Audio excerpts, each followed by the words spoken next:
guys, Provo1701 here, and today I want to talk about the Wheel in Space animated trailer that was on the Macra disc, the little test footage they did. That was about 10 minutes long, because I rewatched Macra recently. I need to do a review on that, but I also went ahead and rewatched that 10-minute Wheel in Space segment, and I'm just so blown away by how good the animation is in it. The animation in that Wheel in Space test footage is phenomenally good. I'm really impressed with how good that little robot looks, because whenever he's turning around and walking, that really does look like a 3D model. You actually see him doing the full turns and walking around. He moves like you would imagine that robot would move in real life. The physics of it seem really real. Watching that little cabinet that opens up and the little spheres come out, the way the cabinet looks very three-dimensional as it's opening up, is very well realized, very well animated. And watching the spheres come out, the space station looks really good. The models for the Doctor and Jamie look really good, very similar to their Macra models. I was just blown away by how well it looked. The color on it looked good, the laser blast, the TARDIS looked phenomenal. I love that model for the TARDIS.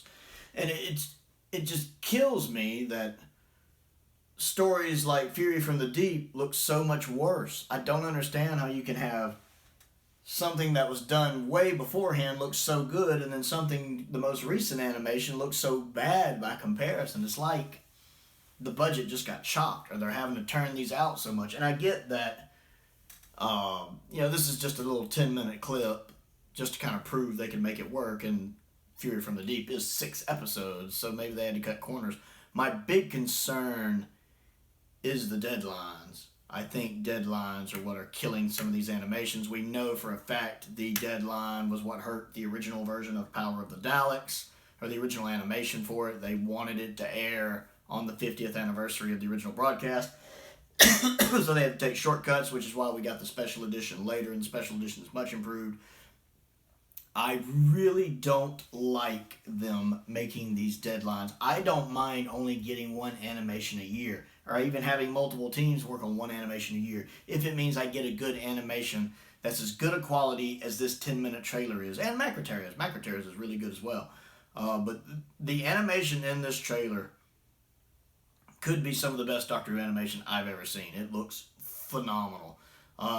Whereas the characters look really good, but it's the objects, the backgrounds. I love how the backgrounds are done. They fit much better than Fury's, which look more painted, and the South Park characters look very out of place against those beautiful painted backgrounds. They didn't go together at all, and it stood out very, very badly. Whereas here, the characters fit in with the backgrounds really well. The way they're drawn look really good, and then the way, again, the robot moved, it looks so realistic.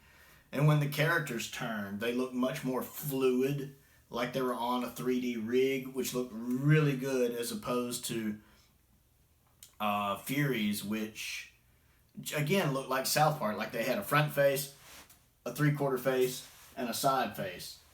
And so when they turned, it would be like, It wouldn't just be a smooth turn like this, like it is in Macra and in the Wheel in Space test footage. And that's the thing that really depresses me, is when we do get Wheel in Space, I'm worried it's not going to live up to this test animation. If we get Wheel in Space and it's not as good as this test animation we have for Wheel in Space, I'm just going to be pissed off. Because it should be. The animation should be getting better, not worse. Like, Faceless Ones is still good. It's a step back from Macra and from the Wheel in Space test footage. But it's still good. I'm fine with it. I was fine with Faceless Ones. I noticed, okay, not quite as good as Macra's, but that's fine. It still looks good. It's passable. I'm completely okay with it. It was Fury's that was the first one I was just like, oh my god, this is trash. And steadily, my opinion of it just gets steadily worse and worse and worse. I can't go back and rewatch that story. I've tried, because it has that Scooby-Doo, really weird, blatantly obvious, the arms and legs don't move right. Whereas in this short, I mean, again, it's only 10 minutes. If you haven't watched it lately, go back and watch it. Go back and watch that Wheel in Space short. The animation is phenomenal. That's what Evil of the Daleks needs to look like, or better. I'm looking forward to seeing what this 3D episode 3 of Web of Fear is going to look like, and I really hope we get an announcement on that soon. But yes, have you seen the Wheel in Time 10-minute short? What did you think of it? How do you think the animation in that short compares to other animation projects we've had since? I'd like to know, what trajectory do you think the animation is going, and do you like how they're leaning? Are you curious to see what they do next? I think we all are. I'd like to know down in the comments what you think of the Wheel in Space short and what you think of the way the animation is going. Did this in a different room just to kind of give y'all another look at some other stuff I have. I have some of my Ghostbusters Frighteners figures in their ghost forms, and I have some G1 Decepticons right here. Some reissues I have. That's actually a Doctor Who poster as well. I'll show you all that in a second. Other things to do: click the like button, click the subscribe button, click the bell for notifications. That way you never miss a new exciting video I'm doing. I also have a Patreon page. If you would like to contribute to that, there's a link down below. You can join at the entry level for just $2 a month. $2 a month gets you in. That's usually more just a gratitude level, but I am right now temporarily letting all tier levels vote in polls and see behind the scenes videos. I have posted my first behind the scenes video, basically talking about part of my process and how I conceive videos and how I create videos and all that. Like, you see my notepad in a lot of videos. It talks about how I write down a lot of my ideas. It's about 6 minutes long. That is on my Patreon if you would like to join to see that. I have also started my first poll, which will decide which Doctor Who story I rewatch. They're all Doctor Who stories that either aren't very well thought of by the fandom or ones I personally don't like.